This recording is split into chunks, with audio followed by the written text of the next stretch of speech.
அமீரகத்தில் வசிக்கும் இந்திய நாட்டினருக்கு பாஸ்போர்ட் விண்ணப்பங்களுக்கு புதிய புகைப்பட விதிமுறையை துபாயில் உள்ள இந்திய துணை தூதரகம் அறிவித்துள்ளது. இந்த அறிவிப்பின்படி பாஸ்போர்ட்டுக்கு விண்ணப்பிக்கும் பெரும்பாலானவர்கள் புதிய புகைப்படங்களை சமர்ப்பிக்க வேண்டும். இந்தியாவின் ICAO-வின் வழிகாட்டுதலுக்கு இணங்க பாஸ்போர்ட்டில் பதியப்படும் புகைப்படங்கள் புதிய தரநிலைகளை கொண்டிருக்க வேண்டும் என்று இந்திய துணை தூதரகம் கூறியுள்ளது. மேலும் இந்த விதிமுறையானது செப்டம்பர் 1, 2025 முதல் அமலுக்கு வருகிறது.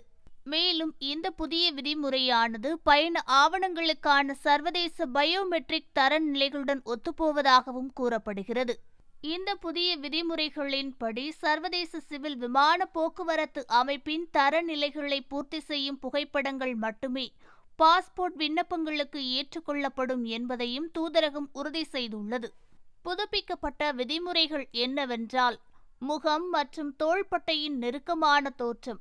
முகம் புகைப்படத்தின் 80 முதல் 85 இடத்தை உள்ளடக்கியிருக்க வேண்டும்.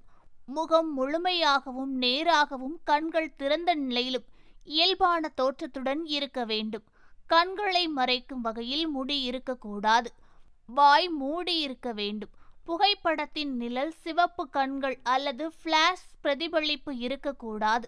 ஒரே சீரான ஒளி அமைப்புடன் சருமத்தின் நிறம் இயல்பானதாக தெரிய வேண்டும். தலைமுடியின் உச்சி முதல் கன்னம் வரை புகைப்படத்தின் நடுவில் இருக்க வேண்டும். 1.5 மீட்டர் தொலைவிலிருந்து எடுக்கப்பட வேண்டும். மங்கலாகவோ அல்லது டிஜிட்டல் முறையில் மாற்றியமைக்கப்பட்டதாகவோ இருக்கக்கூடாது. கண்ணாடியில் ஒளி பிரதிபலிப்பதை தவிர்க்க கண்ணாடி அணிந்திருப்பவர்கள் அதை அகற்ற வேண்டும். மத காரணங்களுக்காக தலைக்கவசம் அணியலாம், ஆனால் முகத்தின் அம்சங்கள் முழுமையாக தெரிந்திருக்க வேண்டும். மேலும் இது குறித்து துபாய் தூதரகத்தின் பத்திரிகை பிரிவு புதிய விதிமுறைகள் குறித்து அதன் இணையதளத்தில் வெளியிட்டுள்ளதாகவும் பாஸ்போர்ட் விண்ணப்ப சேவை வழங்கும் BLS இன்டர்நேஷனல் நிறுவனத்திற்கும் தெரிவிக்கப்பட்டுள்ளதாகவும் கூறப்பட்டுள்ளது. இருப்பினும் BLS நிறுவனம் இன்னும் தங்கள் இணையதளத்தில் புதிய விதிகளை புதுப்பிக்கவில்லை.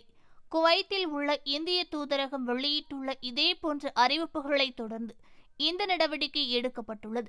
மேலும் அபுதாபியில் உள்ள இந்திய தூதரகமும் விரைவில் இந்த விதியை அமல்படுத்தும் என எதிர்பார்க்கப்படுகிறது.